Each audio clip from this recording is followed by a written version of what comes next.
And here we are again, back for more punishment, I suppose. Hopefully not. Made it back down to Attica Raceway Park. Haven't been here since the first part of the year there when we rolled this thing over. So fingers crossed, maybe that luck's gone and Brandon has some better luck. Brandon will be back in the car again tonight. And then tomorrow night at Oak Shade, probably for the next couple weeks yet, as we continue the healing process on the old wrist. So drew a 2 for hot lap qualifying. They do that down here, so that'll be Brandon's first time kind of messing with that. Brandon's first time at this track, period, racing. So we'll see. He's seen a lot of laps get raced around here in the last couple years. So we'll see if he can adapt quickly and see what happens. But anyhow, we're just going through and got the car up on the lift. Brandon's putting the transponder on now, and then really didn't do a whole lot this week. You know, really washed the car and went through it. You know, normal maintenance, changed the rear end oil and training oil, things like that, just because they had, you know, a couple of races on them. We did put a different helmet blower in. We thought we had a problem with the old one. Turns out we had a loose screw on our switch panel. So nevertheless, we'll give this new helmet blower a try and see how that works out. But other than that, just like we had it last week, didn't really get to learn anything last week at the track, considering how rough it was. So we don't really know how good or bad the car may be. But we're fitting to find out how it drives around here at Attica. You got any thoughts there? First time Attica rookie? I just would like to go on record to say that I don't really love this place watching it, so I don't think I'm gonna love it driving it, but I'm told you don't know until you know, so we're here to find out. And just on a side note, I don't know if anybody can see that freaking roll of tape, but Brandon thought he was purchasing a 2-pack, and no, that's one like freaking 4-inch roll of duct tape. So shouldn't be no problem. You shouldn't need more than like 2 strips for anything you're doing. It'll last us a long time. Should last us a minute, because it's like 2 strips max. You got to be able to repair the whole side of a semi-trailer with 2 strips of that. So just upgrading our duct tape. That's what we do here at Chasing Checkers. We found her at an Applebee's parking lot. Sounds like Ricky Bobby. Yeah, it sounds a lot like Talladega Nights here. I didn't want to drive the whole way if I didn't have to. I thought about choosing her in the bathroom of a Rustler Steakhouse. Yeah, but Applebee's was the only place. Hey, they had $1 Long Island's, all right? At least you know she's a reasonably cheap date. Applebee's ain't bad. It only took 2. I keep looking in the Burger King and Wendy's parking lot, and I'm coming up short. That's why I race cars. So anyhow, gotta check your local Applebee's. we're gonna get after it here, and we'll see you guys in a minute.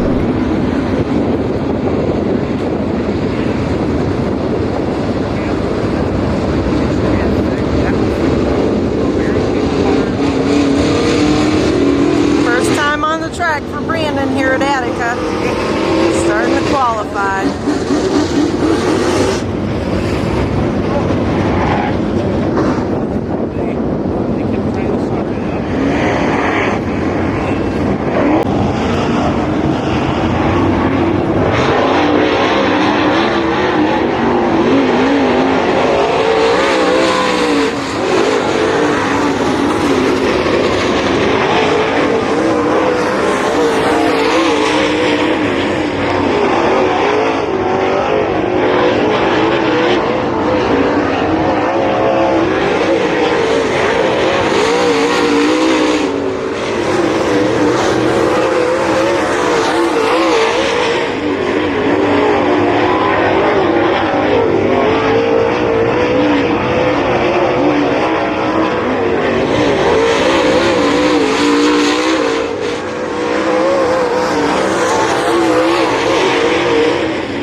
qualifying's over.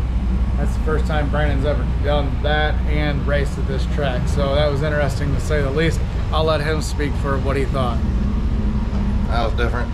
That track, I've ran Oakshade my entire life. So at Oakshade, you could it's a big arc. So you're just kind of always just staying smooth and arcing, keeping the car underneath you. Whereas here, you gotta like get it down in there, get a turn, and then get it straight again, and then actually straighten the car out down the straightaway, and then get it turned again. So that was different. Just weird, not something I'm used to doing. So it's something else to get used to. For the first time ever, I had the tires spinning, and I didn't know they were spinning. So probably all the other chaos going in my head that was happening. So, but I mean, all in all, it is what it is. We're starting outside pole of the heat race, I believe. I was third quick in my heat race, and they invert the top 4. So see if we can keep this thing straight and get into the feature through the heat race, and all be good.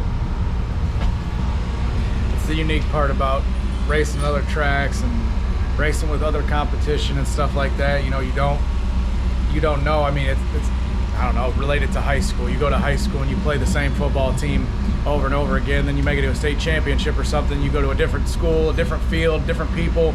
You know, racing's kind of the same way. You spend so much time at your home track, you know, especially us when we were younger. We didn't have money to travel, and not that we got money now, but you know, we didn't have money to travel, and we didn't have equipment to travel and things like that. And so venturing out is a massive help for the driver and the team and all that. So it's cool to be able to get Brandon down here, and you know, I've listened to what needs to be done different for years here, what I'm doing wrong and things like that. And you know, this place, you drive it and you tell people, dude, it's way different than anything we do, and you don't understand that until you get on the track. So it's a good experience for Brandon. Like I said, the whole point of this was to give him some seat time in a late model and help our team communication. So this is exactly the kind of stuff we need, to where, you know, he's now understanding what a different track, what it feels like in the car, and how you got to turn the car different, and how that does different things in the center of the corner and the exit of the corner and all that.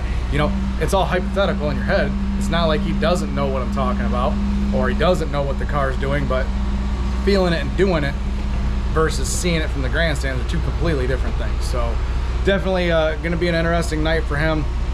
You know, this place is pretty fast. It doesn't look like it because it's in the middle of nowhere and it's big, wide open spaces, but when you're out there, you're rolling pretty good down in the corner here. So like he said, they do the invert here, so that'll start us on the outside pole of heat 1, and hopefully we can just keep it up there in a redraw spot, and you know, no harm, no foul, don't tear nothing up, and move on to the feature and get some laps. So Ken Burr out of Fostoria in the 28, and Steve Sabo out of Fremont in the 16, and Austin Gibson All right. in the 11 on the Brandon 10. qualified 4th, inverted 4. He's starting on the pole. There you go.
hoodies, shout out to Skyworks Equipment Rentals, my buddy Kyle Perry over there. Anyhow, no, we're wearing hoodies because it's freaking cold, because it's still Northwest Ohio and it doesn't know yet if it's summer, spring, fall, or winter, or somewhere in between. But at least it's not raining, so it's not super cold, but it's colder than it needs to be. So really good heat race. Brandon did a really nice job. He led a couple laps of the thing and then ended up slipping back to second, ran second the rest of the race. They had a restart about halfway through and he was able to hold on to second and had a nice comfortable second place finish. So really good job on his part. You can tell he's starting to get a little bit more comfortable with the track and you know how to run here and where his speed needs to be. Feature is going to be a different story. It'll be another learning experience for him. So he redrew an 8, starts the 4th row outside, right up there in the mix. So you know the goal here again is to make 25 good laps and keep the nose straight and learn something. So really pleased with how the things have shaken out so far, and the car seems pretty good, driver's pretty good, and so far so good. But we got the 410 sprint car feature to go. And then we got this thing already all maintenance up, fuel put in it, tires ground, and I don't think we're gonna make any changes to it. Just the driver needs to continue to learn the car and go from there. Any thoughts there, driver? I think he covered everything I was gonna say. No, I just, getting my entry speed down, trying to get in deeper. The car felt really good. I just needed to get in deeper. I think the car was faster than leader. I wasn't. Just a matter of I was using the brake as my crutch, getting in, and it was making the car snug on me. I knew what I was doing, but by the time you get back to that corner to do the same thing again, you naturally just do what you did the last time. You had to mentally think about what you're going to do and try to change it. You can't. In these cars, you kind of, it's reaction. It's not like there's not a lot of brain thought that's happening. You think about things going down the straightaway. Then when you get to the corner, your feet just start working. They just do what you think you need to do, without even thinking about it. So, but no, good race. Get a little more comfortable. Hopefully we get pretty comfortable. Just want to stay top 10 here for the feature. And bring it home in one piece and off to Oakshade tomorrow. Hopefully, well, it's a place I'm a little more comfortable at. So, any tire guy thoughts? It's really kind of like the same world to you, isn't it, Nate? Like you just show up and you cut and grind tires, and don't matter much who's in the car, it's still the same kind of tire work. It is the same kind of tire work, but it's weird seeing him here.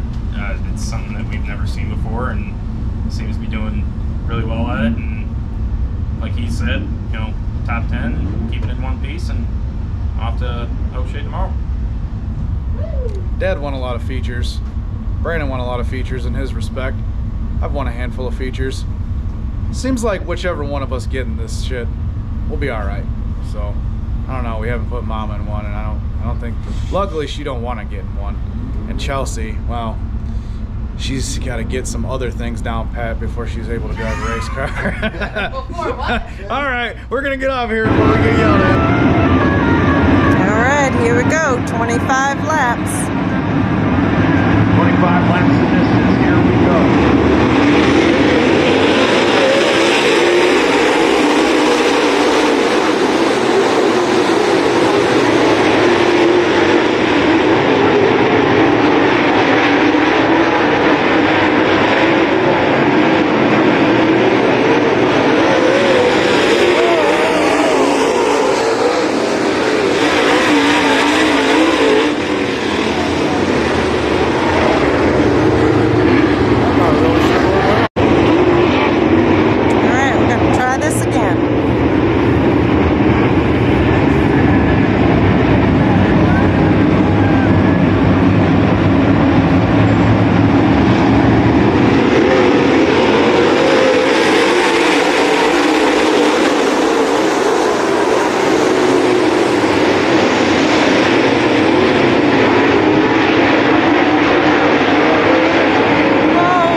there, 7 laps in, single file restart, and he's got a long road now.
feature.